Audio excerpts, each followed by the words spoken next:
my friends, foolish born-again Christians who are believers and not thinkers. Yeah, Zoe once again. You know, when you're young, you believe everything, but when you grow, you need to question them. These are some questions. Very relevant. Don't be offended. Better music. Alright, tie. Many so time me who we are see me no. And I yesu beba maybe sanebia na wengo. Fise free tete, a Christopher see Jesus is coming soon 20 years ago. And so still I won't do. Common sense in judgment in answer that why you garden of feeding, Onyankopon say bia the wembu. Yeah.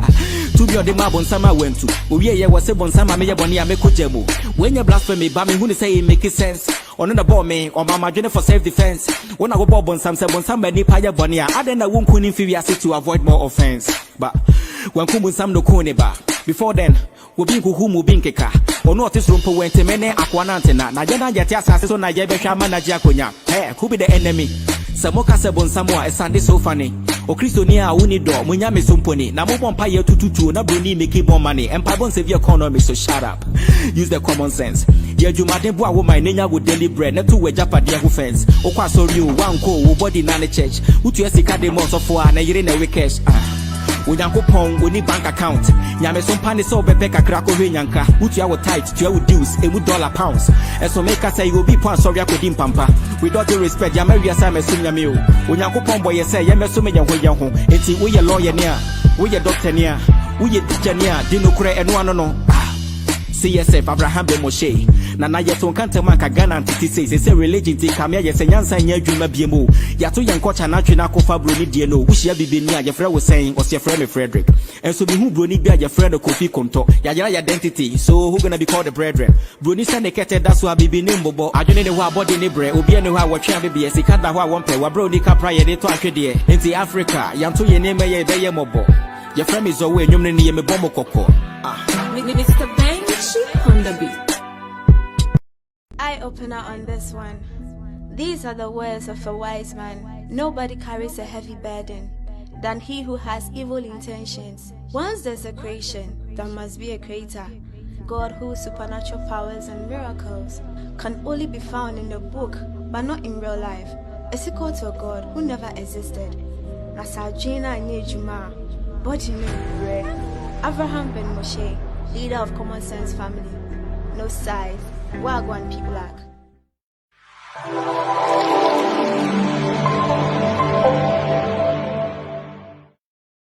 Christianity is a business. Yeah.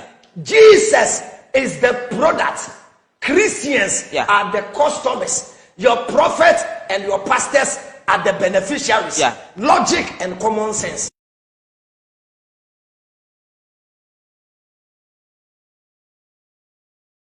Jimmy for eti moan ya moti asem a mo jaji wie na later mo koye investigation ehun sa ade an ye no kora no munyina ba bo se mo ye nkwahyeafo Proverbs en waka eti kofi anare mame for we nkan ho. You can't use logic in the church.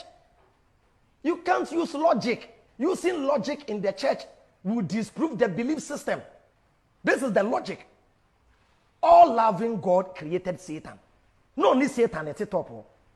And Satan started confusion. This all loving God, when come Satan, Bible say the wages of sin is death. Satan ye bonia nyankopen kuno. Another concept. Almost says away bonia, a Satan and a jijo and our boni. And Satan so eba be boneno. Who was Satan? Who jiji Satan to become Satan? And at the time that you wasted in the Bible, no, I don't know what you are coming to invent in this life to help community with the Bible. They do. Says, yeah, me name brebe. Quite one year cancer same we say. You share your age group, no. You mean there from our 25s to the 35s to 40s, no. 90s, 80s, any late 70s, no. Yen and there, you're running we are no. You get what? And you're so sad saying there. Se chunli any chunshi enhia anwo namhama anka fun ye kita we anka mai Yeah, so bad. so what you say let's face the fact. How different are they? How are they able to? When they are sorry them now, one kasa woteno. Bibia including akunja na oteso wa sorry them okra who made in China. Adintia. What is the because connection you're trying to make? The mindset na ye the man the way you program omo ama omo nye productive. Because one Bible natural kola na sasasi so our boy kra no or very short life. And na o ambasasi so am petwe. Or basasi so oba be som nyame. Inti kwan oba ba fa so akọ heaven. Inti right from day one no Bible ne program akola na say this earth is not important. Asasi so oba no mfa so obi eni so. Wo den na say wo ye kan say mo ya ahoho na amamfrafo. Mo be fu emu keke e na mo koye. Inti ye.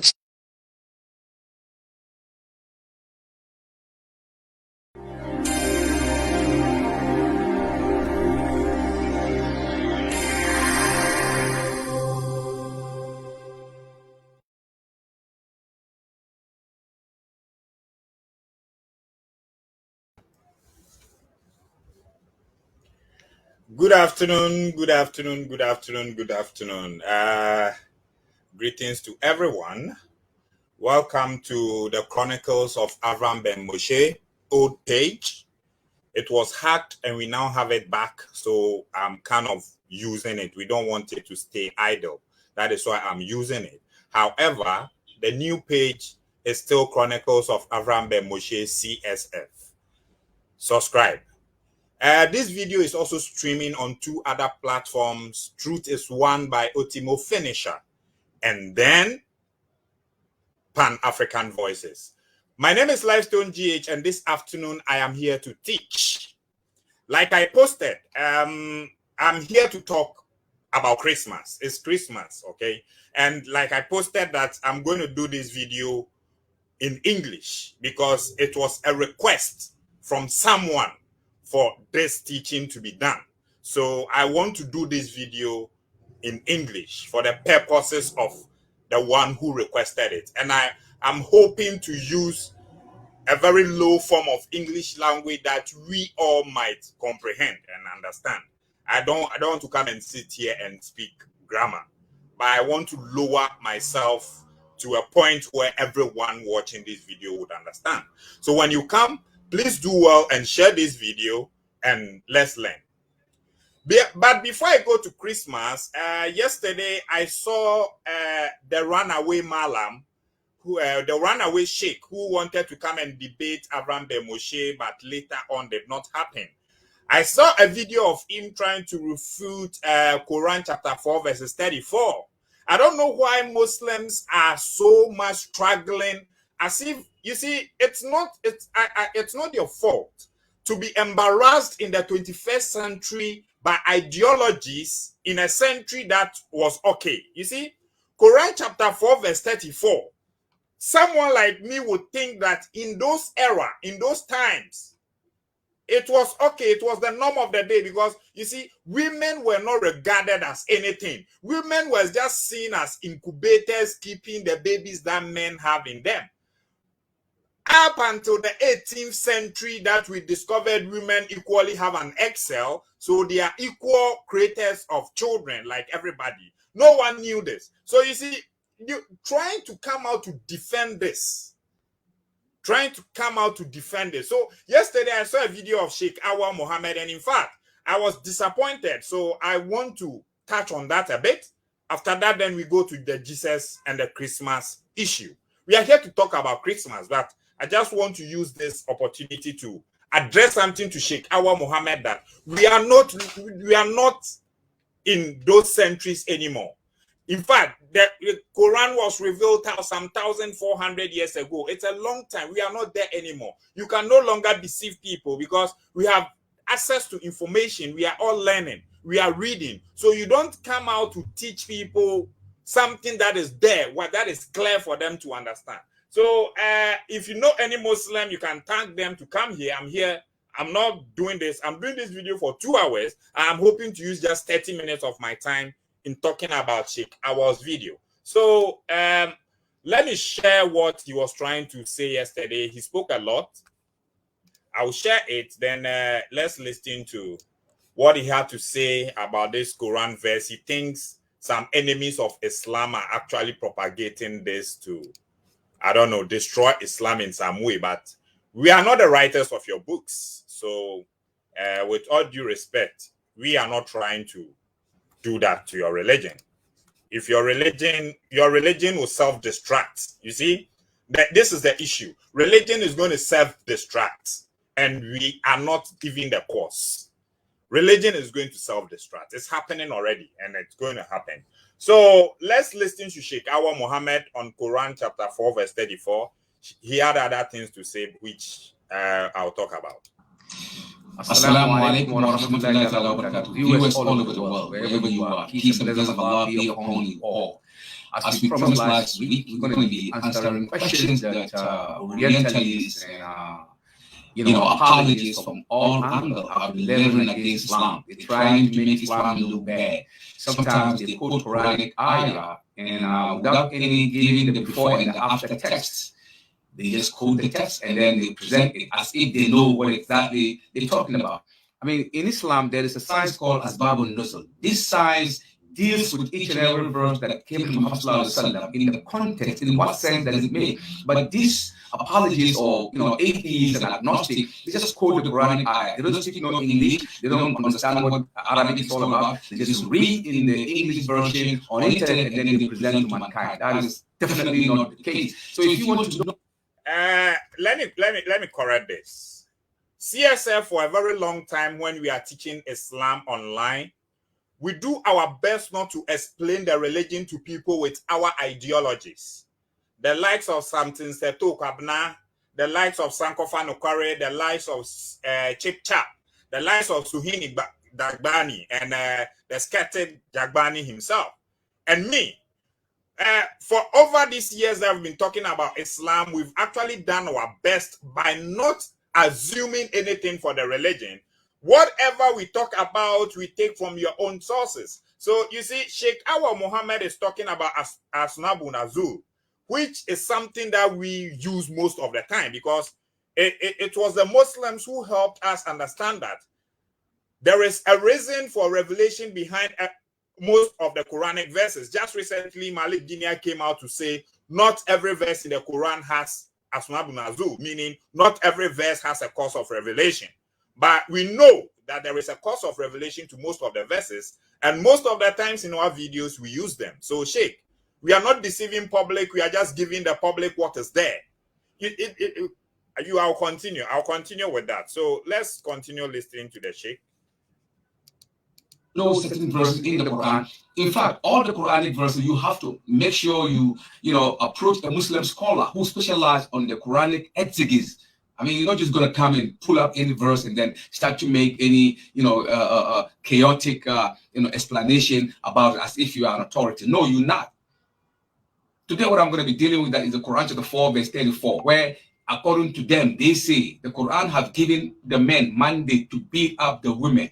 That is so very sad. Who does that? But that's what they do without regard to the context and the explanation of what that verse actually means. That is not the case. Marriage in Islamic context is a means of tranquility, a means of protection, repose, and comfort. That's what marriage in Islam actually means.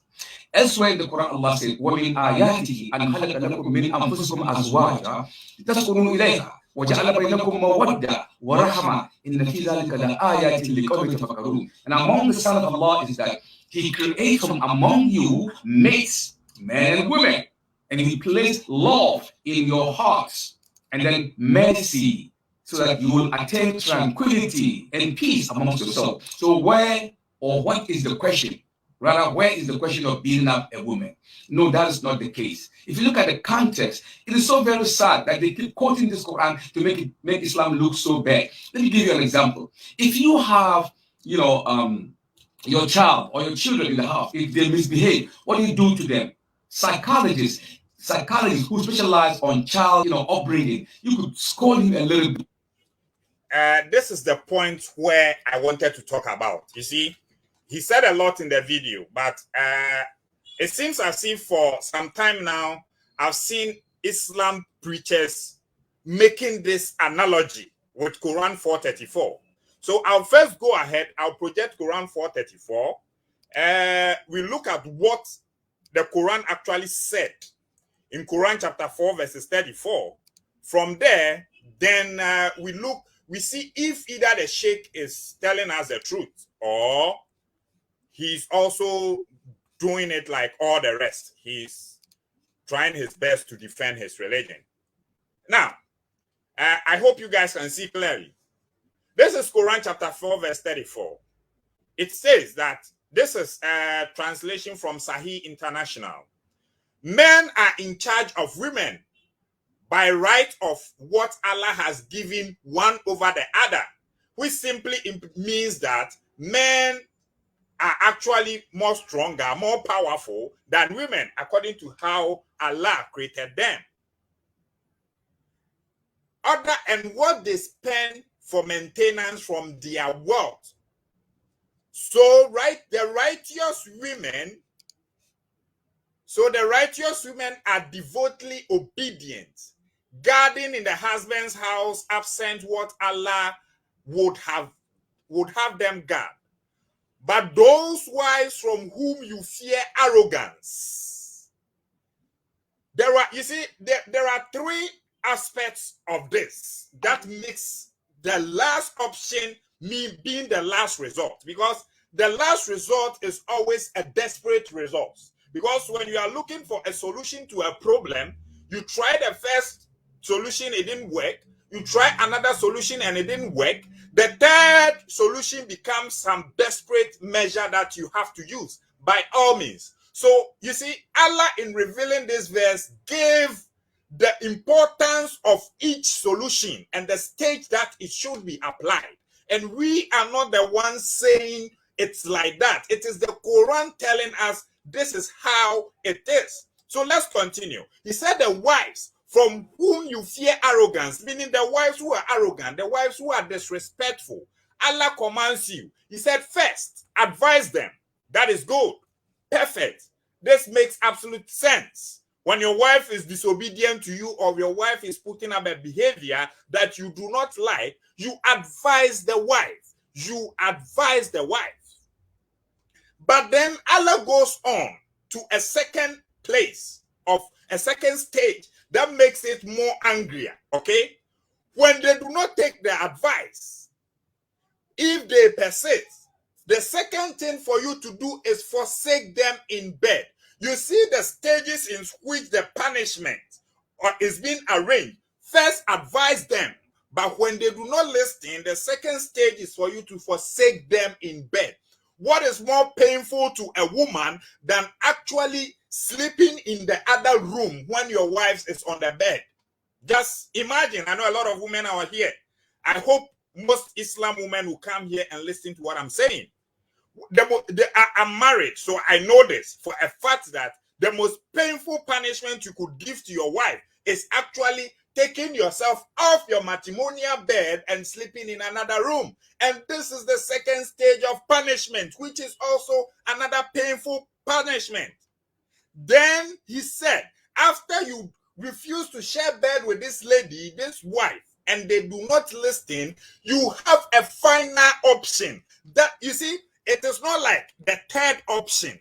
It is stated here, and finally, that is the final result. That is why I'm saying it's the final result and it's the most desperate result. You see, he said, finally, strike them. But if they obey you once more, you see, finally, strike them. The word there is strike them. Some translators use beat them. It's there.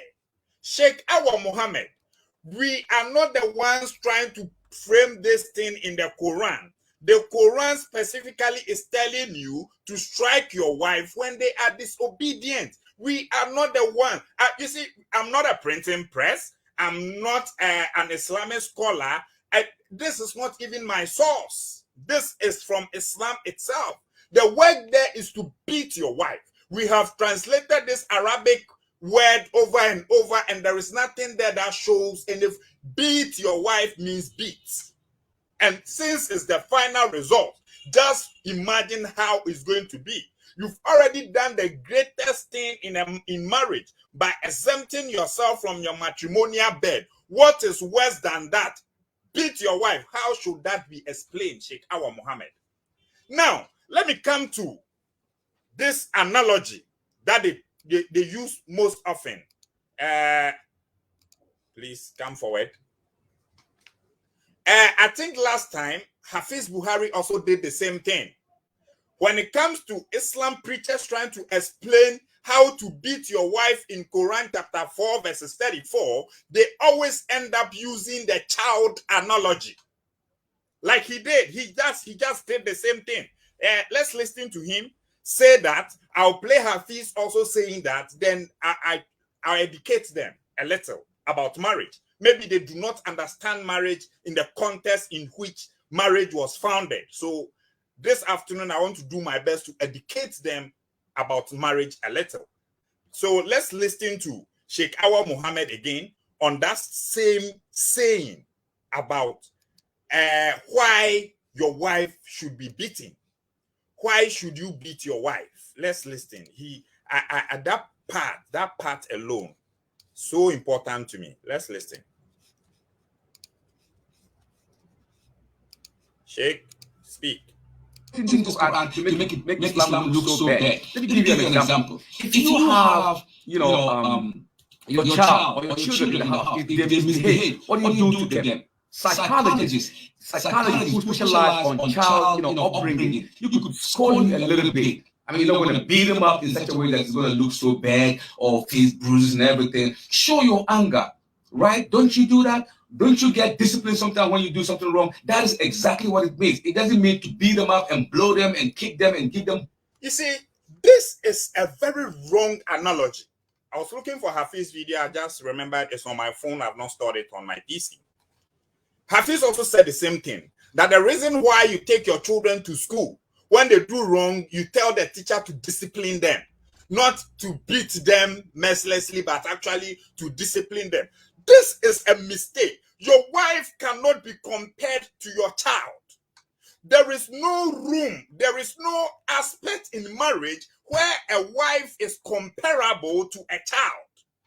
This is a wrong analogy. So, in a way, they are trying to tell you and I that the women that we married in our houses, they are equal to our children.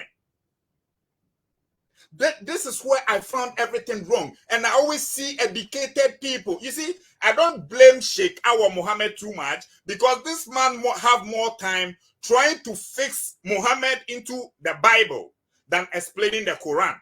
Most of the videos of Sheikh Awa Muhammad that I follow, he's just trying his best to make sure Muhammad appears in the Bible. He does not teach. And because he knows most of these places he go to teach, the people are also ignorant. That will just take one text and use it for what the sheikh said. They will never go and investigate. He keeps feeding them with these lies. He's just like Zakir Naik. Yes, Zakir Naik also does the same thing most at times in his preachings. They take a Bible verse that does not even mean what it means. Then they try to justify the Quran with it. They are trying every way possible to make sure Muhammad is found in the Bible, which is not there. It is not there. Muhammad is nowhere in Deuteronomy 18:18. Muhammad is nowhere in Songs of Solomon 5:16. There is no Muhammad in the Bible. Jesus had never mentioned any name coming after him in the Bible, namely Muhammad. And there is no way God would send a messenger. Well, you see, when you get to the Bible, let me tell Muslims this. When you get into the Bible, no matter how false it is, especially the Old Testament, when the God is about to bring out great children, the God already gives them name. Even the ones that were named before he chose them, he renamed them. That is why the God came to Abraham and gave Abraham a name. The God went to Jacob, gave Jacob a name. Moses was named by the same God. So if God had wanted to prophesy about a Muhammad to come, he would have not hide it in a coded message. It would have been clear. And my people, Songs of Solomon chapter 5 verse 16 is not even a prophecy. So Sheikh Awa Muhammad, look, and to support this, Sheikh Awa, I have a bunch of hadiths justifying the beating of women in Islam. And I want to show you. I know you definitely watch this video because you secretly watch Chronicles of Abraham Moshe, you watch Shetu. I know you watch all of us. That is why I'm doing this for you. Sheikh Awal, let me give you a hadith that actually justifies the beating of a woman. Let's not forget the Quran has already said that women are like fields to men, that they can cultivate them at any moment that they like. The Quran have already justified women being like fields that can be cultivated any moment that men please. You can go and cultivate a land anytime you like. That is the statement made about women. And please, there is nowhere Islam came to free any woman. No, it's not there. You cannot find any. The women were not, they were just seen like incubators, carrying the sperms of men in their womb until they are mature and give them out. It was by the help of science in the 18th century, before it was discovered that women even had egg cells. Christians did not know, Muslims did not know any other religion. So, Sheikh, please, let me show you a hadith. Let me show you this hadith. And I want to do this fast so that I have a lot to do. I have a lot to teach. I've done 27 minutes, exactly 30 minutes. I'm stopping this, moving to my topic of the day. Where are you? Window. Let me give window. Is it you? Share. Oh, not you. Stop. A minute. Looking for my hadith to share to Sheikh so that he would understand that we are actually learning a lot from their own books, and we are not here fabricating anything or trying to make what is not there be there. We don't do that. The best of us, something Seto Kabna, SSK, and all the likes, we like to show what we teach because we know it's people's lives and we want them to actually understand. Now, I hope this is big enough. If you can see, hope this is big enough. Share to screen. Hope this is big enough. Let's see.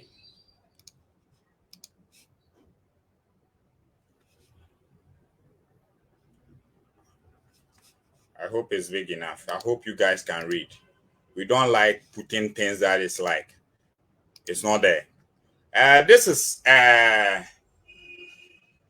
As-Salim. This hadith has been narrated through a whole plenty chains of narrators. It's here. I can show you plenty chains of narrators. It's the same hadith that I've opened here. Plenty chains of narrators over and over and over and over and over again. It was narrated that Messenger of Allah said, "Do not beat Allah's bond women." Listen, there is a contest here. It says that do not beat Allah's bond women, meaning do not beat the women in Islam. This thing was just for the women in Islam alone. Do not beat Allah's bond women. It was not covering every woman on planet Earth. No, it was just covering the Muslim women. Do not beat Allah's bond women. When Umar, may Allah be pleased with him, came to the messenger of Allah and complained, saying, the women have become very daring towards their husband, he gave permission to beat them. Listen, the first prophet said to his people, very good statement, do not beat Allah's bond women. Do not beat women. That seals it. That should have been the end of it. But something happened. And there was a companion of the messenger, Umar. He came to the messenger and told him, because you have said that we should not beat the women have become very daring towards their husband. What does it even mean by the women are daring? Meaning the women are challenging their husband. They are talking back to their husband. They are being disobedient. So the messenger gave permission to beat them. After the messenger gave permission to beat them, then many women went to the family of the messenger of Allah, complaining to their husbands.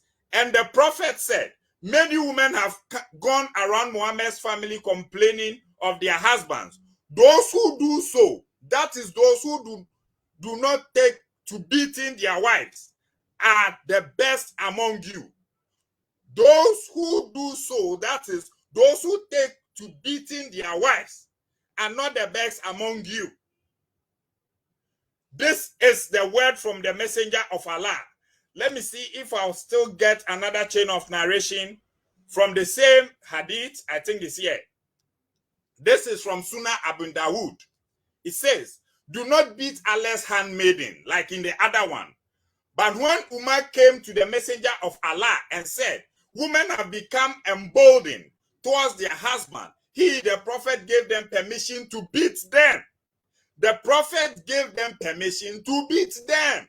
Then many women came round the family of the messenger of Allah complaining against their husbands. So the messenger of Allah said, many women have gone round Muhammad's family complaining against their husband. They are not the best among you. The women that came to complain, they are not even the best among you. That is why the prophet said, a man shall not be asked why he beat his husband, her wife. A man shall not be asked why the man beat his wife. It is there. And I can show you a lot of examples where even the companions of the messenger actually beat their wives. They got hurt. Even Muhammad himself had to beat Aisha. Yes. Let me show this hadith for a minute. It's long. I don't want to read it. Once upon a time, it was time for Muhammad to be with Aisha. Then whatever happened, Muhammad got up and started going. So Aisha followed her. And until he went to a place and realized he was not going anywhere. So he ran back and Aisha also came back. Then when Allah entered the room, let me take it from here.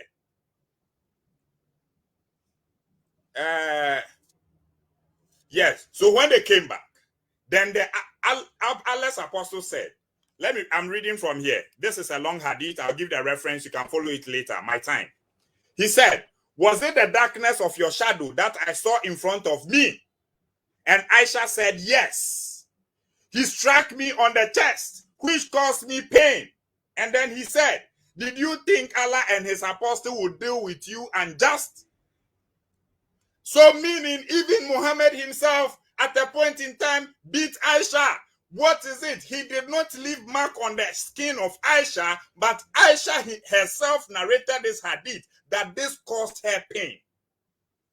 So Sheikh Awa Muhammad, please, do not try to come and justify your book. Do not try to come and justify the Quran because you feel embarrassed that the ideologies of the 4th century or the 6th century is not actually working. You see, the ideologies of the 6th century is not working. So don't try. You are humiliated by what your book is doing. That is why you came to justify it. We read your book as it is. We have evidence that the prophet even hit Aisha on the chest, which caused her pain. Women are beaten in Islam. It's simple. It is permitted by the Quran. You don't justify this by anything. You are using the word scold. Scold her a bit. Scold her a bit. Your wife is not your child. You cannot treat your wife like your child. When your wife disobeys you, you cannot treat her the same manner in which your child disobeys you. The question I want every Muslim woman to go home and ask their sheikhs and their husband is this. What if the men are supposedly being arrogant or disrespectful towards the woman? What punishment is there for the man? Is it the same? Can we replicate the same thing for the men? That when the man is being disrespectful towards the wife should advise him. Number 2, the wife should not share bed with him. Even there is a hadith that saying the women who do not share bed, do not allow their husbands to sleep with them for one night, the devil torments them. It's not even the devil, there's an angel that comes around to torment them until the next day.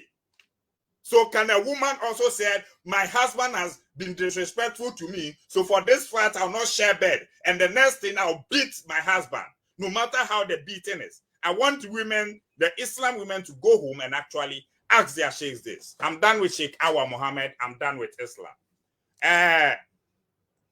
Let's come to my topic of today. I'm here to talk about Christmas. Merry Christmas to everybody. I don't care what it is actually, because I know it has got nothing to do with any Jesus Christ, and it's just funny. The reason why I came here today to do this is I wanted to teach people. I wanted to teach black people something. You see, this is what happened. There is bad history in every culture. Every culture has got a bad history. But the mistake, the problem of Africans was this. They did not understand the dynamicy of culture. Africans did not understand the dynamicy of culture, so they allowed the bad aspect of their history to be used to demonize their culture. Yes, we allow the bad aspect of our history to be used to actually demonize our culture. But the people who understood the dynamicy of culture and how to adjust culture into time, they did great. They did great. That is why today you and I both are celebrating something that we call Christmas. In exactly 3 to 4 months' time, we'll be celebrating the sister of it. That is Easter. Today, I'm here to talk about both. I'll try to blend them in. You understand the origin, where it came from, why it has been globalized, why you serving another pagan worship, but sees this pagan worship as a very holy one. I know a lot of the scholars who come here, they'll come and do, what's your source? What's your source? Most of the times, when I'm talking like this, I like people to use me as a source. I said it. Go and investigate. If it's not true, come back and battle with me. That's simple. If you go, whatever I'm going to say here, if you go, it's not like that. You come back, then you come and challenge me to an intellectual battle. Then I actually prove it to you. So I hail the white man today, especially the Romans. I hail them for successfully globalizing their pagan worship to be actually celebrated everywhere on planet Earth. Yes, even Christmas is being celebrated in Arabia. Christmas is celebrated in Arabia because Christians are there. In the land of Arabia, even they claim they don't like it, it's still being celebrated there. So you see, this is the smartness of people who understand what culture means. Now let's go into Christmas. What is Christmas? The whole aspect of Christmas is derived from the birth of Jesus Christ, the miraculous birth of Jesus Christ, which no other person than Matthew and Mark in the 4 Gospels actually were the only people who brought in later on. Let me give you a little education about the Gospel of Matthew. The Gospel of Matthew is not the first gospel that to be written. It's not the first scripture to be found. It was not the first. Chronological arrangement by, I don't know what they were actually trying to achieve. I think I'll put it mostly on King James. Trying to bring Matthew first because the story of Matthew sounded more messianic, more miraculous than all the rest. The first gospel to actually be written is the Gospel of Mark. And the first ever, anything that you ever firstly found in the book, in the New Testament, was the handwork of Paul, Apostle Paul, yes. He wrote the earliest gospel, all the rest came later. So Mark being the first gospel, let's take it like that. Mark never narrated any virgin birth miracle story. No. When you go into the account of Mark in the gospel, Mark started his narration as if the birth of Jesus did not even matter. So Mark presented to us an adult Jesus that became spiritual cleansed by baptism when he was an adult. He was baptized by John the Baptist. That was when the holiness of Jesus was connected according to Mark. Please invite the Christians. I'm here to teach their Bible. They don't know what we know. We've learned a lot. Now, when did we first heard of the virgin birth story? We heard the virgin birth story in the Gospel of Matthew. The first ever time the Christendom even heard of a virgin birth story was in the Gospel of Matthew. That was written about 90 years after the birth of Jesus Christ. Approximately 52 years after the death of Jesus, the Gospel of Matthew was written. Mark did not talk about any virgin birth. Neither did John. Luke tried to copy. Luke was the one who was trying to copy Matthew, but also made a few adjustments because at a point he realized Matthew was lying. So he also had to adjust it. And you see, I do not blame Matthew for this. Matthew was in an era where Jesus was being scolded. People were actually insulting Jesus. Is that not a carpenter? Is that not the son of Mary? You see, in those olden days, for someone to be referred to as the son of a woman, meaning the birth is questionable, meaning he was like a bastard.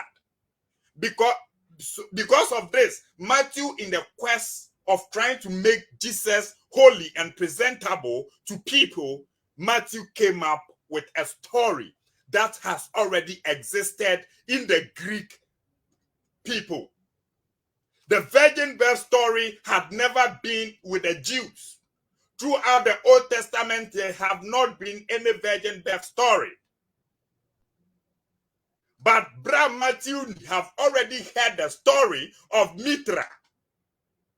Brother Matthew had already heard the story of Alexander the Great. Osiris was even born on the same 25th December, a virgin and miraculous birth. So Brother Matthew had already known this. So in order for Matthew to make this his Messiah presentable to the people as a holy one, Brother Matthew decided to develop this virgin birth story. And he did a lot of bad work. You see, the gospel according to Matthew, especially surrounding the birth of Jesus Christ, I would say is the most laziest approach to scripture that I've ever seen in the Bible. Yes. Let me say it like that. The Gospel of Matthew is the most laziest approach to scripture because Matthew was in a rush to defend Jesus by all costs. So he did a lot of things. Even he, Matthew, knew what I'm doing is not the right way. Trying to present this holy Jesus to the people, Matthew went into the Old Testament, trying to copy scriptures from the Old Testament, attach it to the virgin birth to make it look presentable to people, which he did a very bad job at that. Because Brother Matthew was the first person who went to the Old Testament, took a verse like Isaiah 7:14.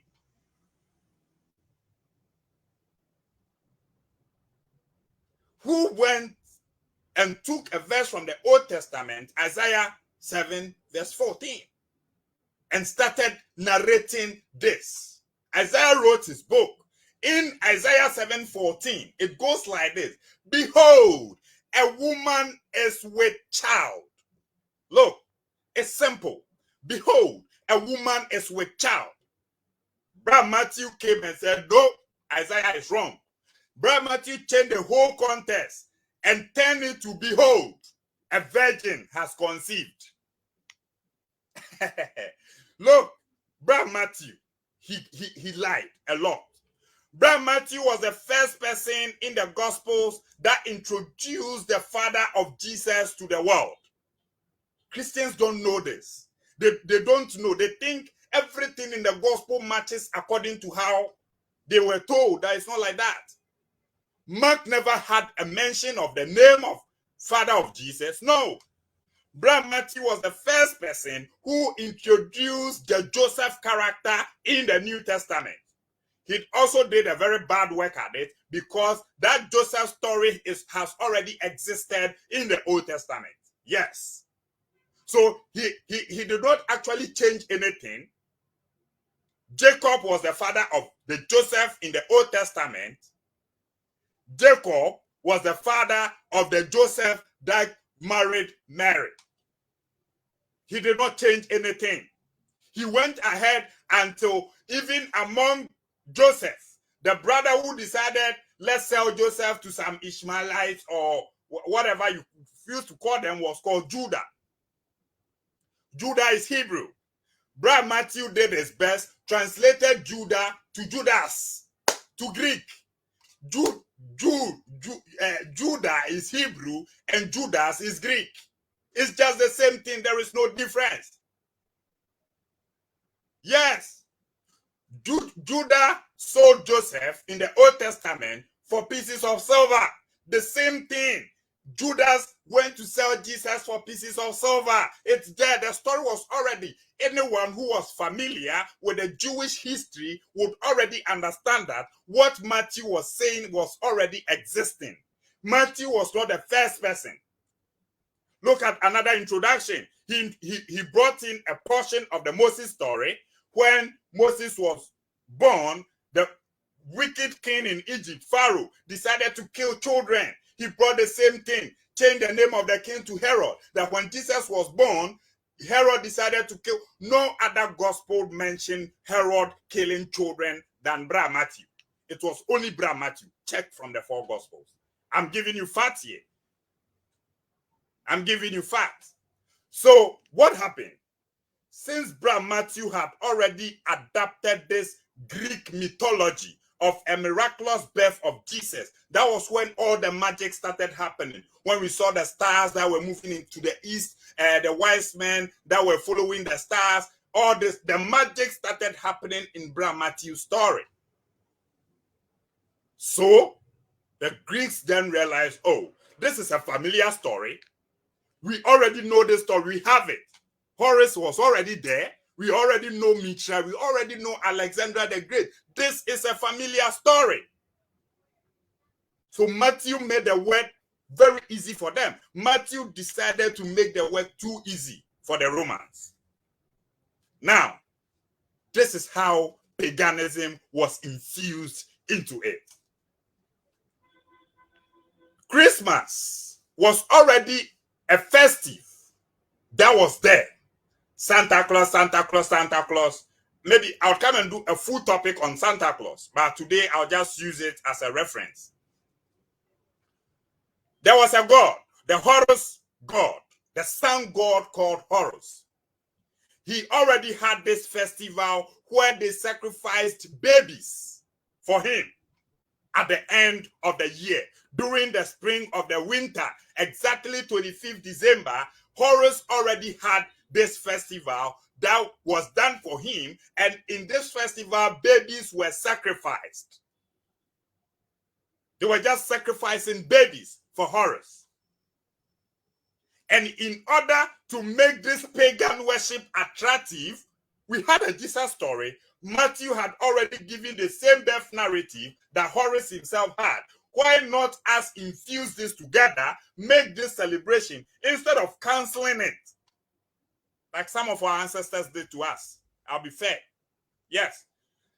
Most, not even our ancestors, the elders that we have today decided to cancel a lot of things in our culture because they do not understand the dynamicy of culture. So instead of removing that child sacrifice festival, why don't us rebrand it?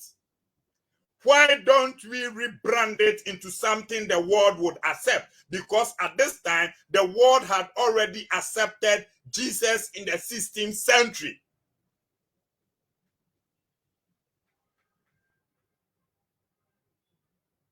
The world have already accepted Jesus in the 16th century.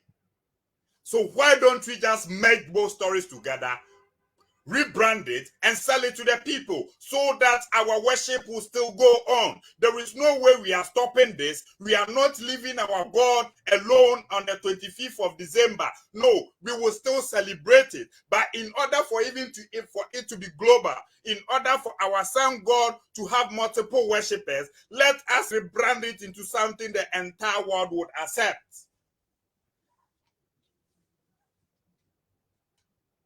That was Christmas.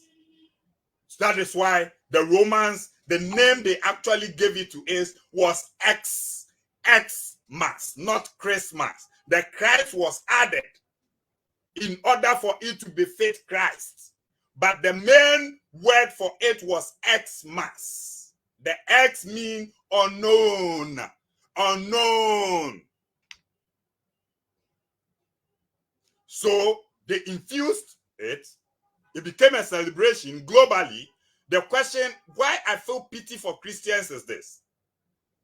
Let's say, for example, the Bible was true, that the Romans had no hand in even manipulating the scriptures, okay?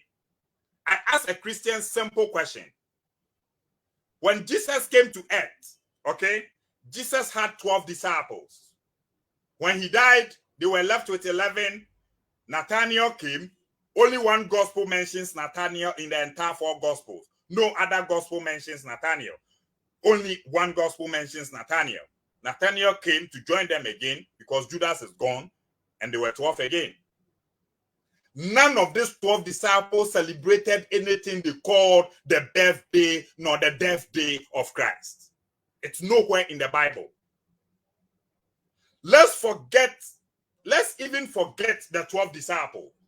Paul, being the epitome, being the foundation of the Christian faith itself.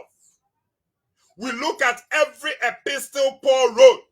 We look at all the Pauline epistles and we realize there is no single place that Paul stated that they celebrated something called Christmas nor Easter. It's not there. This is why I feel like Christians are the most ignorant people on planet Earth. Yes, because why would I say this? A lot of Christians, especially the congregation I come from, the Church of Pentecost, they've had a lot of encounter with Jesus, time and time. We have testimonies where people saw Jesus, where Jesus came to people, where people were in trouble and they saw Jesus. And this tradition did not start today. It started right from the day of Pentecost, right from the day on the road to Damascus that Paul met Jesus.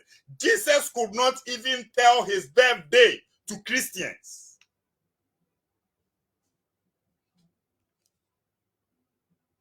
Jesus could not in any vision to Christianity tell anyone that you people are celebrating a day that I was not born on, and you are celebrating it till today. Upon all the spiritual realms these people claim they go, no man of God, no child of God, no child of Jesus have been able to question Jesus in the spiritual realm to ask Jesus, what day were you born? That makes everything look fiction. That is why I'm telling you the Jesus character was just created in a fiction, because the character had already existed and has been rebranded over time to fit into modernity. So that is it. Christians know Jesus was not born on the 25th of December, yet they cannot stay away from the celebration of Christmas, except the few of them. The SDA, the Seventh-day Adventists, don't celebrate anything Christmas, and I think the Jehovah's Witnesses also don't celebrate Christmas. There are a few of them also who don't celebrate it because they are just like that. They know it's not there. No one celebrated it in the Bible, and therefore there is no symbolic there is no significance of celebrating the birth of Jesus when we all do not know when he was even born. Until today, none of them have gone to the spiritual realm to actually come out with a date. So they celebrate the pagan worship. Now, let me turn things around a little. I'm diving into Easter. Easter was also created. Easter was also created just like Christmas. Easter is also a name of another goddess. Her name is Ishtar. Ishtar. Easter was a name after another goddess. The name was Ishtar. The funny thing is, Ishtar was not a Greek god. No.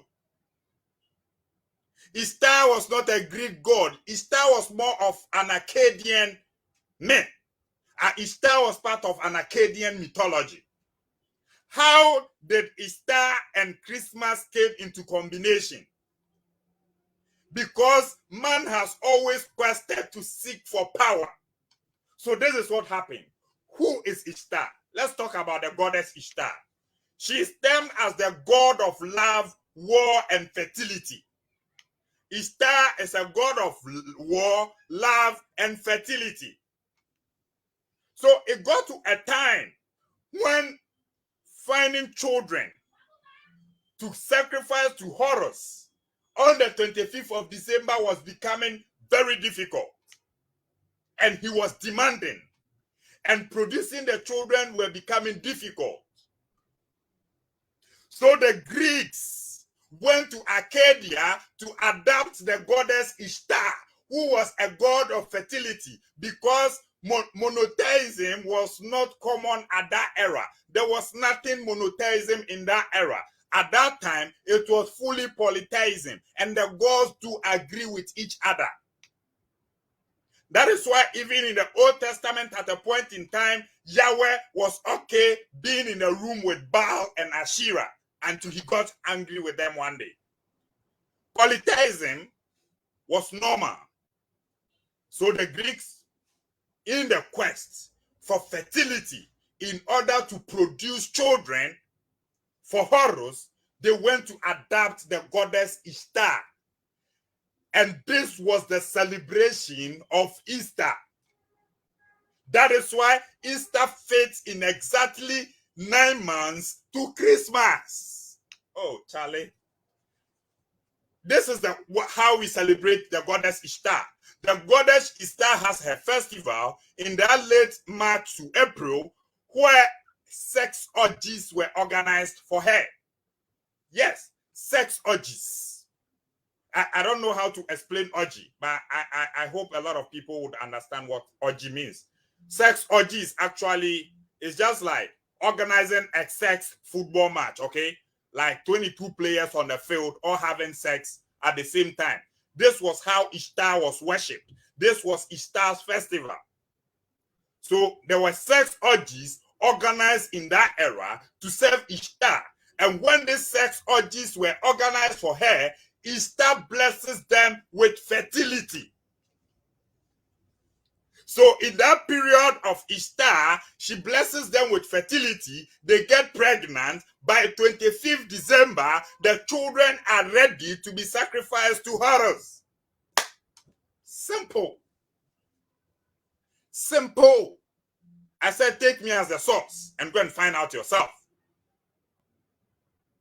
You see? So they organized the orgies. That was how the celebration of Easter came. There is nowhere in the Bible that you can actually link the Passover to Easter. No. Paul was the only one who got a bit close to explaining it, but it was never like that. Because of how we read the text, people assume the night in which Jesus was betrayed was the same as the night they were having the Passover. No, it's wrong. We'll be teaching more. So the goddess Ishtar, in order to serve this goddess, sex orgies were organized for her. A lot of people come together, plenty people in a room, and have sex together in front of everybody. That is how Ishtar was served. Whilst you are having this sex, Ishtar is blessing you with fertility. So at the end of it, every woman involved in this celebration gets pregnant so that there can be enough children to give to Horus.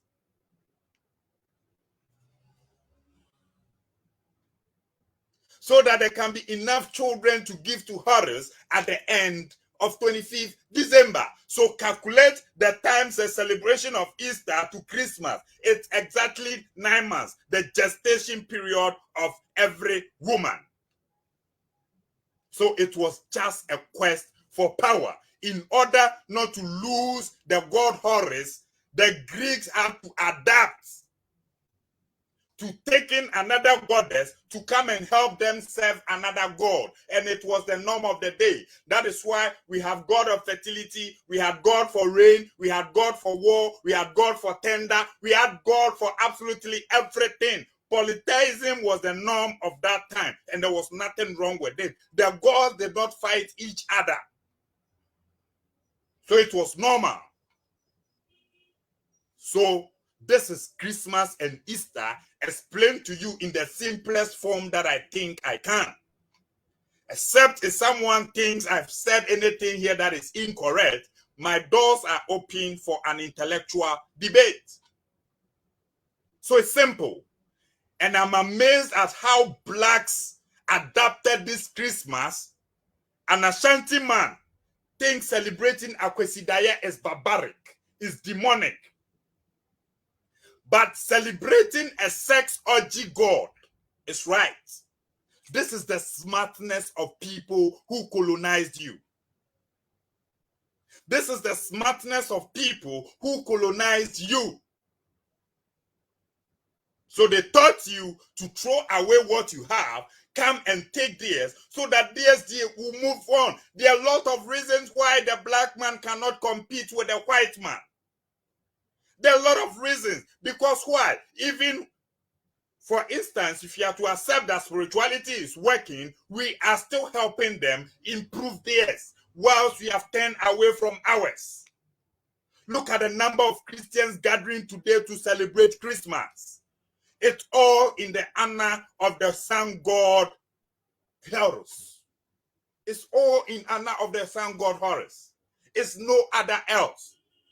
And you see, I'll come and explain to you at a point in time why this is not even a mistake. Because Jesus, the Son of God, is not actually the we-thinking like a human being son. The Son of God is S-U-N of God, not S-O-N of God. It is S-U-N of God. So it works. These things blend in. It's rather unfortunate I have to do this message in English, and I know this video might be taken down any moment because truth is being revealed and truth is painful.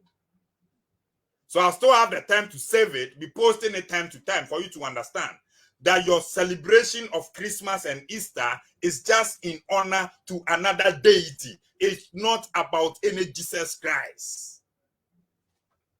It's not about any Jesus Christ. The resurrection ceremony was performed for Easter using a bunny and an egg. The resurrection ceremony was performed for Easter using bunny and egg. Bunny, a rabbit, and egg. That is why it was linked to Easter, that Christ has resurrected. It is not true. It's all paganism. It's all paganism. And because someone has been wise, someone have used your bad history against you, and you do not know what dynamism of culture is, so you prefer to throw away your ways instead of modernizing it, instead of actually rebranding it. You threw it away.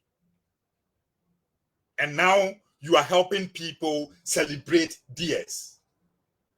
I'm telling you, the bad history of the whites are worse than the ones of your ancestors. I'm being blunt. Let's go into history. Let's check the barbaric things that has happened in this world done to mankind. There are some people, especially some Muslims, who come online and be teaching, and our ancestors, when the king dies, they have to kill a child to actually bury the king, and this was bad. Do you know what the white man was doing? Oh, my people. Do you know what a white man was doing?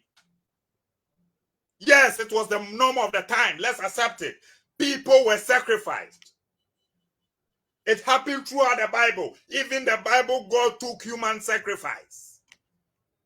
Yes, the Bible, God himself, he took human sacrifice. At a point in time, he killed every human being on earth, left 8 people. What was it? It was called cleansing. He was cleansing the earth. People died. Blood was shed. And it was it. So let's talk about bad history. Let's compare bad history and see who was worse. But unfortunately, the black man has allowed his mind to be used against him. So someone comes to you, tell you, this is the bad history of ancestors, but I am presenting this to you without telling you how bad it was before it was rebranded into what you are using today. It's just like when we're children, our parents sometimes used to brush our teeth with charcoal. The charcoal itself, not saturated, nothing. They just grind it, put, I think, plantain leaves. They use it in brushing our teeth. People came and said it was not good. It was not hygienic. Today, they have rebranded the charcoal. And it's now in Pepsodent. It's now in Close-Up. We now have charcoal paste all over the world. This is how the black man refuses to use his brain. We do not know the dynamics of things. We do not know how to rebrand. So every time our bad history have been kept using against us, the Arab man who came to enslave you, the Arab man who brought you the Quran, his history was bad, was worse than that of your ancestors. Yes, your ancestors had slaves. The Asante Kingdom, they own a lot of slaves from the north. Were they raping them? Were they cutting off their head? No. It was the time of laborship. Everyone wanted their people to actually survive. So when they capture you as slave, you go on the fields and you work. No one was raped and no one was killed. At a point in time when you serve for a time that they see is fit, you are even added to society. You are allowed to even marry amongst them. That is why you see the Ashanti tribe mixed race. That is why the Ashanti tribe is mixed race. Because yes, they got slaves, but the slaves were also freed at a point in time. They were not raped. Let's go back into history, look at what the Arab man who had the Quran under his armpit, until then they were not even called Muslims, they were called Mohammedans. They were called Mohammedans. They came here, they came to start slavery. They were not looking for laborers. They were not looking for slave laborers. They were looking for sex slaves. They came, rape your children, killed your men. This person told you he had a God that revealed a book called the Quran to him.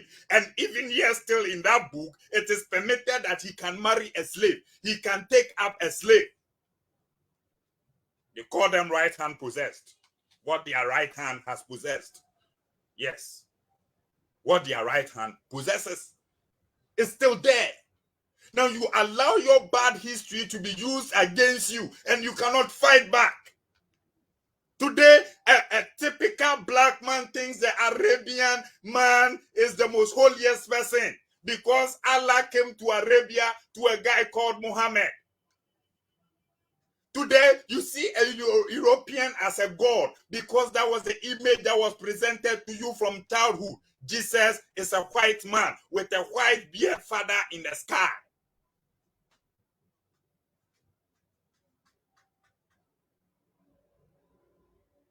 It's simple. And most of us, we believe we have come back with this knowledge to actually wake the many as we can from their sleep. I'm not forcing you to leave your religion. I'm telling you to go after the truth.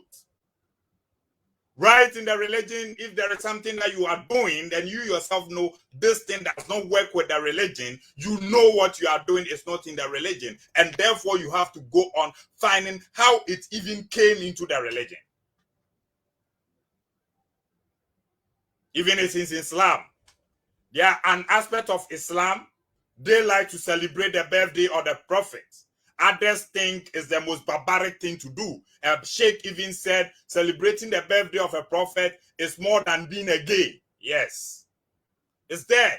You see, everyone has got this bad history. But you see, because of the ability to think beyond slave mentality, because what happened? Today, the white man's history was erased to the point where the white man has no history till the day he was colonized. Every history the black man had today was the time when he was colonized, as if before the white man took a boat or a ship, crossed the Atlantic Ocean to here, the black man never existed until he was found by the white man. So the black man's history got erased in life. So the only thing we see ourselves to today is the people that were colonized. Yes. That's the name. The people that were colonized. That is exactly how we see ourselves. Until today, we are not free from this bondage. We are still in colonialism, and we still have the colonial mentality, and this is what we are still training our children with. The black man knows the truth. The black man cannot free himself from this because the black man is being affected by the slave master's code. Yes, we have something we call the slave master's code. It has a name. I think I forgot the name. But in slavery, there is something like that. At a point where the master maltreats the slaves to the point that the slaves become addicted to the maltreatment. That even if the master wakes up in the morning and does not go to beat the slave walks to the master and say, "Why have you not beaten me this morning?" This is where the black man has landed. Yes, we are being affected by the slave master's code. Now, we are not forced to be enslaved, we beg to be enslaved. Yes. Today, no white man has got a time to come and actually force you into slavery. Today, you beg to be enslaved because the colonial mentality has been taught throughout the generations, and it has become like the most cleanest thing to the black man.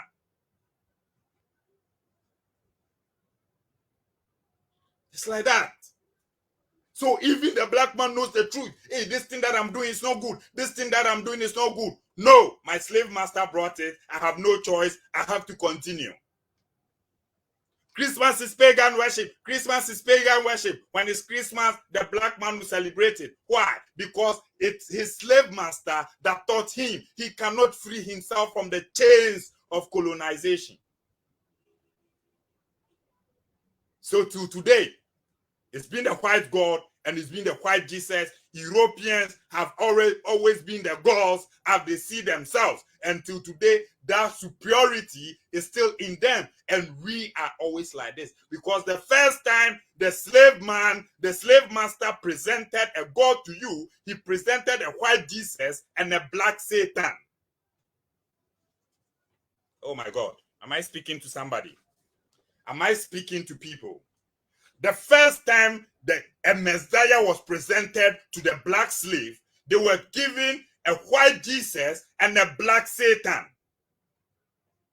And that was where the mentality was bought. Jesus was white, Satan was black. We bought those calendars. Our parents bought those calendars. They hanged it in our room where Satan and his companions were as black as charcoal, and Jesus and his people were white. We hang those calendars in our room. I still have the image in my head.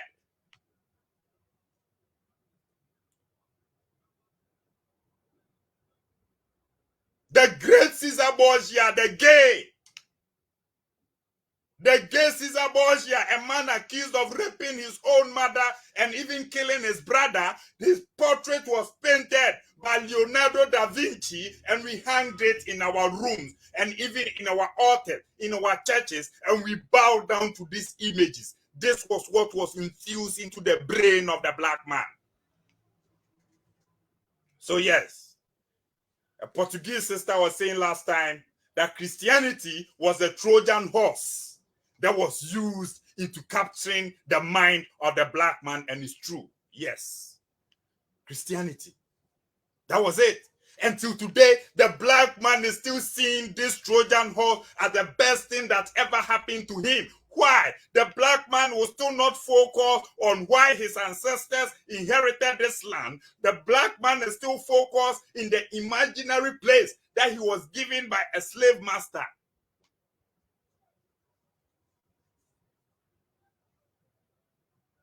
Heaven.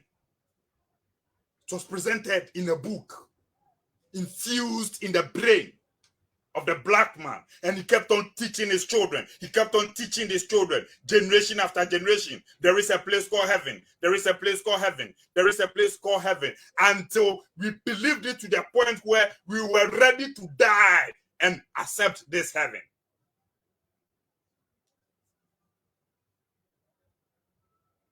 That is that. When I start talking like this, and I become so passionate. Most of the time, I feel so sad for the black man that I don't know how to actually do this. It was everywhere. The colonial master came to you and he told you there was a God in the sky. This God was either presented to you by an Arabian having Arabic names and angels, or the God was presented to you by European and his angels all having European names. What has Gabriel got to do with the black man? What has a Michael got to do with the black man? What has Angel Uriel got to do with the black man? So they presented to you a white God with white angels. All the angels in heaven, they had European names. And our Muslims did a terrible job trying to translate the European names into Arabic, forgetting that a name is a proper noun and cannot be translated. So it's either the angels were truly named after those European names, or they were actually named in Arabic. So they converted Gabriel to Gabriel. So it's either Angel Gabriel is an European, Gabriel, or Angel Gabriel is an Arabian, Gabriel. This was what was presented to the black man, and today the black man is still fighting to defend this. That is why I'm telling people the black man behaves as if until he was colonized, he never existed. Until he was colonized, he never existed.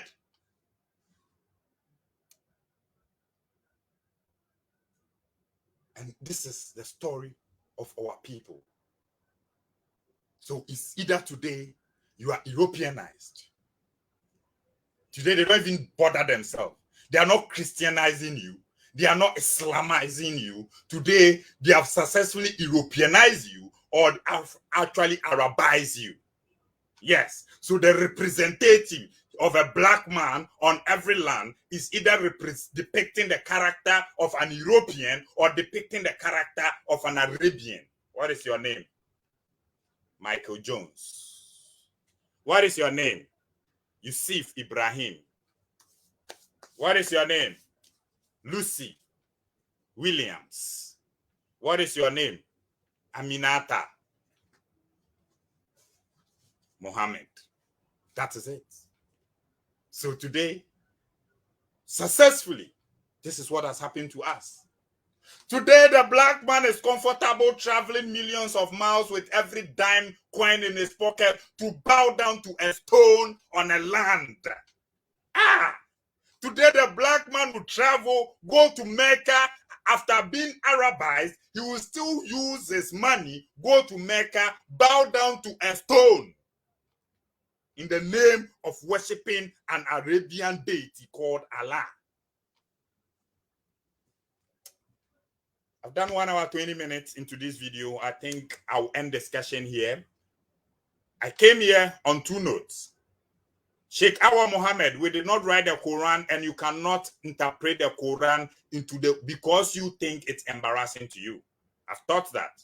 And I've given you the history about Christianity, how it started, how Matthew went to borrow a Greek mythology, brought it into the scriptures, that actually allowed the Romans to use their pagan worship, infuse it into a religion, and make it global, present it to the whole world, namely Christmas and Easter. Everything is pagan. There is nothing celebrating in Christmas that is actually attributing to Jesus. Nothing. It's all about the sun god. Easter is just about that woman, the goddess Ishtar. That is Easter for you. And successfully, this is what the black man have accepted. You celebrate Akwesidai in your village, it's demonic. You celebrate Hogbechocho in your village, it's demonic. You celebrate the Yam Festival in your village, it's demonic. You celebrate Homowo in Accra, it's demonic. You celebrate Easter, it's okay. You celebrate Christmas, it's okay. It's like that. Someone's pagan worship and their gods will forever be upholded in the land of Africa than their own gods. Because why? They don't understand it. They don't understand the dynamicy of this culture. They do not understand. So they will forever remain slaves.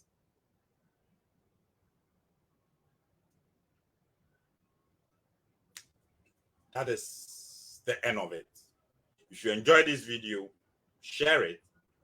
Let others know that yes, Lifestone GH was here to teach and he has taught. If you have any other problem with it, like I said, I'm open for challenge. We know what we know and we know what we've learned. Your ideologies that you've planted in your head cannot shake me, cannot change anything about me, because I'm after truth. I'm not after dogma nor doctrine. Thanks to the boss himself, Chronicles of Avram Ben Moshe, the big man, Avram Ben Moshe, for actually availing this platform for people like me to use in educating the public. All we want is a better Africa, a better Ghana for our future generations. Yes, our time might be too late and gone, but we can still start a foundation for our children to come and stand upon. We were great, and we'll be greater again. I'll bring more teachings. I have a full topic about Santa Claus, because people, you see, when dynamism is infused into paganism, it becomes so attractive that people normally don't remember the object of the situation, but they actually cover it up with how beautiful it has become. Children were supposed to be sacrificed to Horus. There was someone who goes around to gather these children to present to Horus. Today, that person has been named Santa Claus. The beauty of it is Santa Claus still gives to children.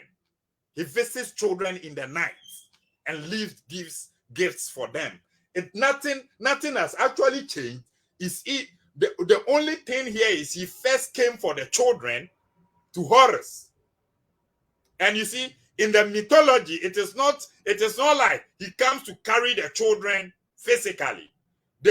It's believed that he comes to take the soul of the children and send them to Horus. The same thing Santa Claus is doing today, visiting children in the night, leaving gifts in their room. There is no difference. You people are so blinded that you cannot even see facts when it's in front of you. I know some people would want to join this program, but unfortunately, I can't do that. I have somewhere to go and I have to go out. Thank you. Keep following the page. Our YouTube page is Common Sense Family. You can follow Samson Seto, SSK on Facebook, the Islamic Sheikh. You can follow Chip Chap CSF. Skeptic Jagbani is there with all his videos. Let me also give this advice to our Muslim brothers. You see, I've seen some videos, the likes of UTI Dawa, Latif Karimbani, Malik Jini. I've seen some videos you guys are trying to do to actually contradict us. This is the problem. CSF, we don't follow doctrine, we don't follow dogma. My ideologies of God might be somehow different from even the ideology of God from Avram Ben Moshe, Samson Testo, or every other person else. We do not have a common book that we are deriving our knowledge from. We are truth seekers who are going out there to seek truth. So when you try to contradict what I'm saying to what Seto is saying, it's of no relevance. It's of no importance, because where I got mine might be different from where Samson or even Abraham Ben Moshe got his. So using this to prove that we are fake, it's not actually working for you guys. The problems you guys are facing is this. You have one common book, and you have so many sects that do not agree with each other. A sect of Islam believes Jesus died. A sect believes he was raised up to heaven. A sect believes Jesus performed some miracle. A sect do not believe. You see, you people have the issue. So when we read the Quran and we find two sheikhs contradicting the verse, it becomes a bigger issue. That is why your religion is 1,400 years old. When you put on camera to teach about your religion, your viewers do not go beyond 50. But what we are presenting to the people is something new, and they would always be eager to come and watch. That is why you envy Avram Ben Moshe too much. Because even when he turns on a Nokia phone, his viewers, people are there to watch. And it is the same people, your people, who go there to watch us. They come every time to watch what we are saying because they want to understand us from where we are coming from, and we are giving facts. But if we have two sheikhs debating on a verse in the Quran, meaning your religion is self-destructing, and we are not the cause. My name is Lifestone GH. This video was also streamed on Pan-African Voices, my main page, and Truth is One by Otimo Fenesha, Sankofa Nukare's page. I'll be back again with another nice topic. Stay blessed. Enjoy the holidays. It's pagan. You are all upholding a pagan god. I don't care. Just love the one in your hometown too. Rebrand it and make it go global like this has been. That is mindset. Thank you very much. I'm out.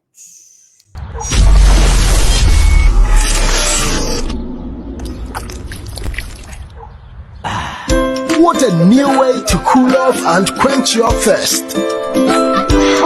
And now everyone is enjoying the surprising experience of Paradise Park treated drinking water. Hi.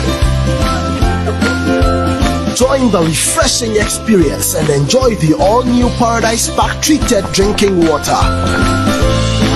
Paradise Park treated drinking water. Drink pure, live more.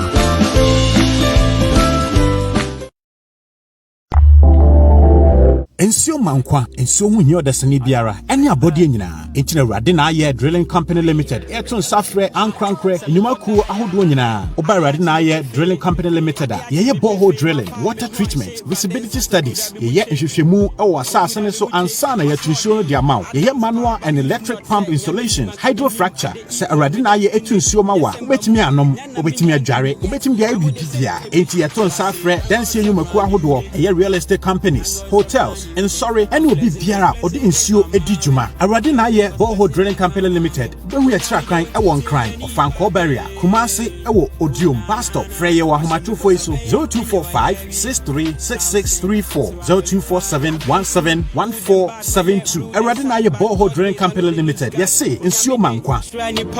Shrani po forward in kwa onia bra back from 19